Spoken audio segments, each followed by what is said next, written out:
Hello and welcome to this video.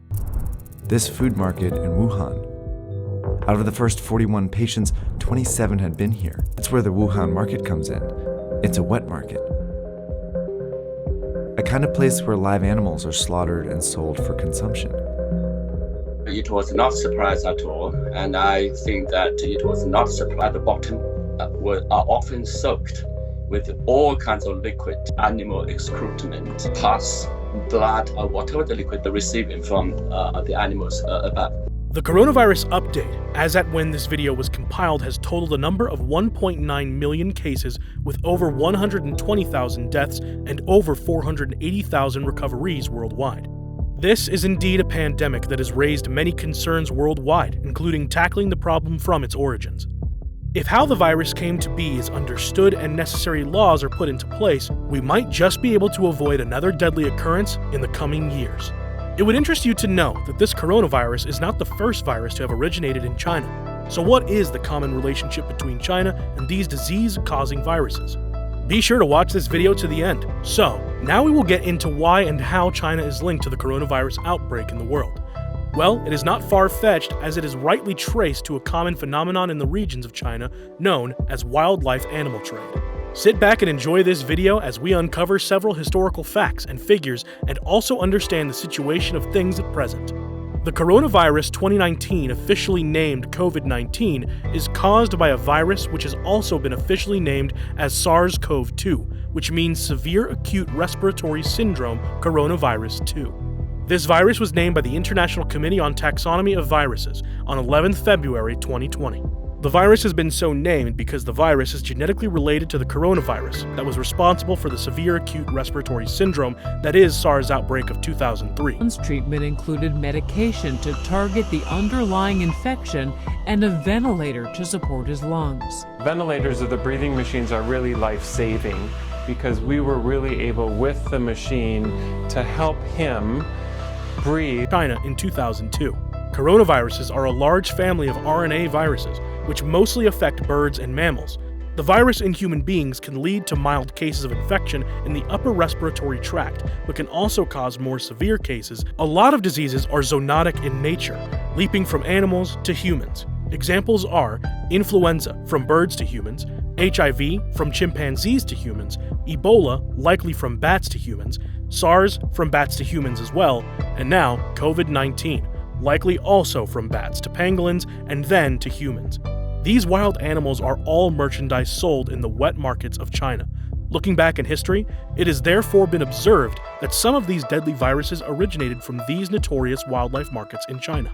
Well, we can decide to totally and completely blame the wildlife trade in China. However, in reality, any activity that puts humans in close vicinity to wild animals who are already harboring disease, causing viruses, propounds a very great risk, as humans are not likely to have immunity against them.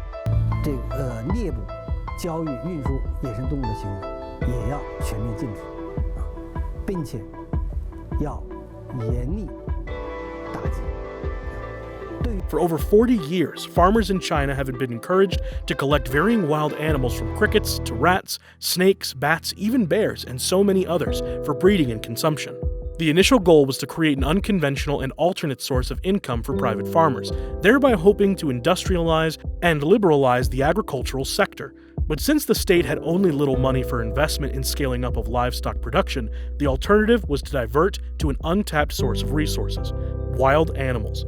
This led to the establishment of a $20 billion industry of wild animal breeding operations and the activities of the wet markets.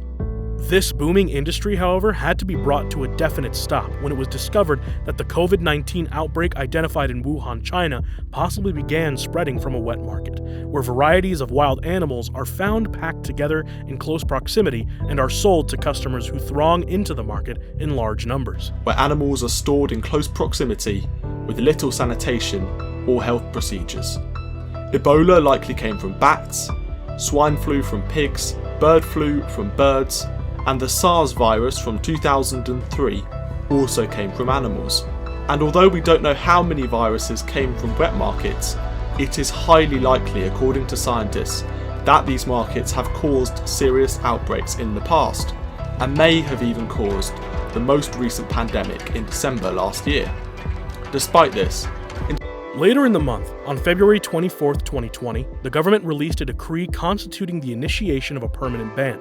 This decree was titled Comprehensively Prohibiting the Illegal Trade of Wild Animals, Eliminating the Bad Habits of Wild Animal Consumption, and Protecting the Health and Safety of the People. Snakes and raccoon dogs, sparking concern that the virus might have been transmitted from animals to humans. CNN has not independently verified this footage posted on Chinese social media site Weibo, which has since been deleted by government censors, according to the poster.